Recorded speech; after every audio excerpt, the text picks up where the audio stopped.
Paano mag-import sa Alibaba? Ito ang mga tips and guide na pwedeng makatulong sa inyo kung paano magsimulang mag-import sa Alibaba.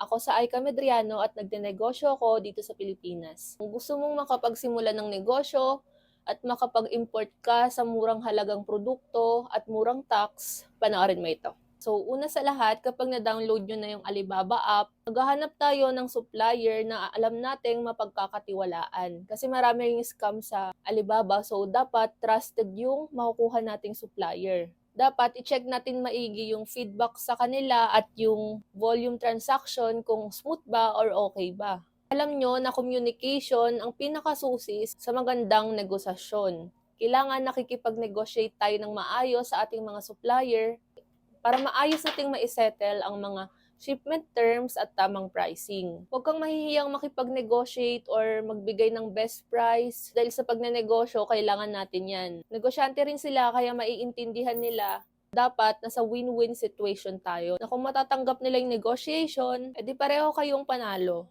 Sa malinaw ang usapan nyo, walang problema yan. And para rin makamura tayo sa tax, pag-aralan natin tamang shipment and logistics. Kasi may mga cargo services na makakatulong sa pag-manage ng custom duties at taxes. By that, mas magiging mura yung tax natin na i-import natin.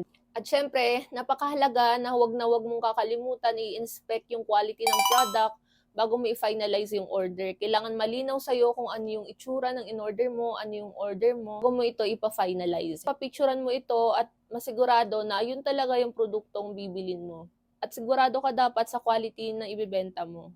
At kapag nakausap mo na ang supplier, pag-usap na kayo about sa price and terms, and naayos mo na rin yung shipment through cargo service, ibibigay na ni seller yung mode of payment kung saan ka pwede magbayad ng product na binili mo, and ifo-forward mo na sa supplier yung address ng cargo service na nakita mo. So, makipag-communicate ka rin sa cargo service na pipiliin mo para malinaw sa inyo kung saan yung address, saan mo mapipick up yung in-import mo once na nag-arrive na ito sa Pilipinas. Sa tamang paghahanda at pag-follow sa mga tips na nasabi ko dito, sigurado na magiging smooth yung transaction nyo sa pag-import sa Alibaba. Kasi alam nyo ba yung mga binibenta sa mga Shopee, Lazada, TikTok, yung mga murang binibenta dyan, galing din yan sa Alibaba. Mas makakamura kayo kung sa Alibaba kayo bibili ng pang-negosyo nyo dahil bultuhan kasi dun eh. So, the more na mas maraming kukunin mo, mas magiging mura din yung price nito. Basta yun sinasabi ko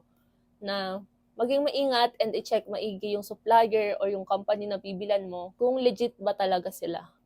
So, napakalaking tulong ito para ma-expand yung negosyo mo at makapagsimula ka ng mag-import.